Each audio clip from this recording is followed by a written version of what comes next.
मैं विनोद सर आज वर्ग 8 में हिंदी व्याकरण पाठ 3 संधि पाठ का बचा हुआ अंश व्यंजक संधि और विसर्ग संधि के बारे में मैं बताने जा रहा हूँ, क्योंकि पिछले क्लास में मैंने स्वर संधि एवं स्वर संधि के प्रमुख भेद को बता दिया हूँ। आज मैं जो कंसेप्ट दे रहा हूँ आपको संधि विकसित करने के लिए बहुत ही महत्वपूर्ण है, इसलिए आप इसको समझें। व्यंजन संधि किसी व्यंजन का व्यंजन अथवा स्वर वर्ण के साथ जब संयोग होता है तो इसमें जो विकार उत्पन्न होता है उसे व्यंजन संधि कहते हैं। जैसे जगत जोड़ ईश बराबर जगदीश होता है, इसमें देखिए त है ऑलरेडी व्यंजन है और इसका स्वर वर्ण के साथ संयोग हुआ तो ये त में अ छिपा है और दीर्घ ई दोनों मिल करके दीर्घ ई का निर्माण किया अर्थात जगदीश शब्द हो जाता है। इसी को व्यंजन संधि कहते हैं बच्चों। अब है व्यंजन संधि के कुछ महत्वपूर्ण नियम। जैसे हर चीज का कुछ न कुछ महत्वपूर्ण नियम होता है। आप सड़क पर चलते हैं तो उसका भी जो है सो ट्रैफिक नियम है, रूल है, उसको पालन करते हैं। उसी तरह से हिंदी व्याकरण में आपको ये कॉन्सेप्ट को याद करना जरूरी है, जिससे संधि विकसित करने में आपको बिल्कुल सहूलियत हो जाएगा। अब है व्यंजन संधि के कुछ महत्वपूर्ण नियम। यदि किसी वर्ग के प्रथम वर्ण क च ट प के बाद म या न हो तो पहले वर्ण के स्थान पर उसी वर्ण का पंचम वर्ण हलन सहित लिखते हैं।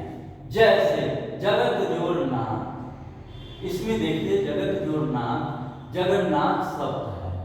ये आपको संधि विकसित होने के बाद त के साथ ये हलंत है और नाक है तो त का 5 वर्ण है। त वर्ण में स्पर्श वर्ण है त थ द ध न, तो पांचवा वर्ण जुड़ जाता है नियमा के अनुसार पंचम वर्ण। तो देखिए जगन्नाथ में ये शब्द जो है त वर्ण का पंचम वर्ण न होता है, जो इसमें भी है, इसलिए दोनों न संयुक्त ये हो गया जगन्नाथ। उसी तरह से उत जोड़ नति, इसमें त है इसमें न है, दोनों स्पर्श वर्ण है, तो त थ द ध न, त वर्ण का पांचवा वर्ण न होता है। तो देखिए उन्नति उत जोड़ नति वर्ण में संधि हुआ तो त वर्ण का पंचम वर्ण न होता है, जो संयुक्त रूप से मिल गया उन्नति बन गया। अब है दूसरा नियम कि छ के पहले यदि कोई स्वर हो तो छ के से पहले च वर्ण जुड़ जाता है।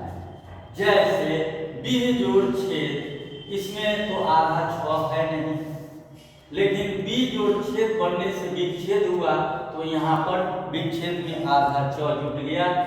उसी तरह से स्व जोड़ छंद स्वच्छंद हो गया, क्योंकि छ के पहले च वर्ण है, वह च लग के स्वच्छंद हुआ। तीसरा है म के बाद यदि स्पर्श वर्ण हो तो म के बदले अनुस्वार हो जाता है। जैसे सम जोड़ कल, सम जोड़ कल संकल्प, म बदल गया अनुस्वार में तो संकल्प हुआ। सम जोड़ तोष, तो सम में म है और ये स्पर्श वर्ण के साथ मिला त के साथ तो बदलकर अनुस्वार में संतोष आ गया। उसी तरह से विसर्ग संधि के बारे में समझना है। विसर्ग के बाद स्वर या व्यंजन आता है तो इससे विसर्ग के स्थान में लोप हो जाता है। इस होने वाले लोप को विसर्ग संधि कहते हैं। जैसे निह जोड़ चय, आप इसमें देखिए निह में विसर्ग लगा हुआ है मगर यह चय स्पर्श वर्ण के साथ संयोग हो गया तो ये आधा स में बदल गया, विसर्ग निश्चय हो गया। उसी तरह से विसर्ग का परिवर्तन निह जोड़ मल है तो निह है विसर्ग और म है इसमें तो म से संयोग हुआ तो विसर्ग लोप हो गया और ये र में बदल के निर्मल हो गया। यह परिवर्तन र के साथ हुआ। उसके बाद है विसर्ग संधि के कुछ महत्वपूर्ण नियम। यदि विसर्ग का तालाबे स्व में परिवर्तन, पहला है कि विसर्ग तालाबे स्व में कैसे बदलता है। तो विसर्ग से पहले यदि कोई स्वर हो और विसर्ग का मेल च छ या तालाबे स्व से हो तो विसर्ग तालाबे स्व में बदल जाता है। जैसे निह जोड़ छल, इसमें देखिए विसर्ग है मगर तालाबे स्व नहीं है और छ वर्ण से संयोग हो रहा है, इसलिए विसर्ग लोप हो जाएगा और निश्चल हो गया। उसी तरह निह जोड़ चाय, इसमें विसर्ग है और ये च वर्ण के साथ स्पर्श वर्ण के साथ संयोग हुआ तो ये बदलेगा, बट तो तालाबे स्व में बदल गया और विसर्ग लोप हो गया। उसी तरह से हरिश्चंद्र वर्ण है, हरिश्चंद्र को संधि विच्छेद करेंगे तो हरि जोड़ चंद्र, तो हरि में विसर्ग है अब प्लस च वर्ण से संयोग हुआ तो तालाबे स्व में बदल गया, ये विसर्ग लोप हो गया और तालाबे स्व में बदला तो हरिश्चंद्र शब्द बन गया। उसके बाद है विसर्ग का दंत स्व में परिवर्तन, ये तो तालाबे स्व में परिवर्तन हुआ। अब आप देखिए दंत स्व में विसर्ग कैसे बदलता है। यदि विसर्ग का तो या दंत स्व से मेल हो तो विसर्ग दंत स्व में परिवर्तित हो जाता है। जैसे नमः जोड़ते, नमः में आप देखिए ऑलरेडी विसर्ग है लगा हुआ, यह त वर्ण से स्पर्श वर्ण से संयोग हुआ, ये विसर्ग का लोप हो गया और यह आधा स पद में बदल गया तो नमस्ते शब्द हो गया। इसी तरह से आपको संधि विच्छेद करने में आसानी होगी।